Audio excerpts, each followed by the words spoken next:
3 zvaigžņu balvu nominācijā Gada paralimpiskā sportiste saņem Diāna Krūmiņa.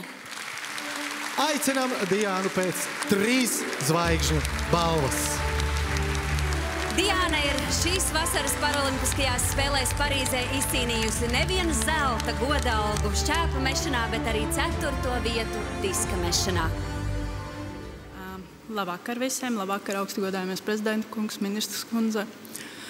Jā, paldies par šo apbalvojumu, bet īstenībā tas nav tikai man, bet aiz manis stāv vēl vesela komandā, teiksim tā. Sākumā ir ģimene, liels paldies ģimenei, ka bijusi ir klāt gan uzvarās, gan arī zaudējumos un spējuši mani pacelt tad, kad es neesmu gribējusi iet uz tiem treniņiem un neesmu pat gribējusi sportot.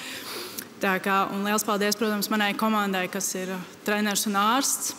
Un arī vislielākais paldies noteikti būs Latvijas Paralimpiskajai komitejai, jo bez viņiem es šeit noteikti nestāvētu, bez viņa atbalsta.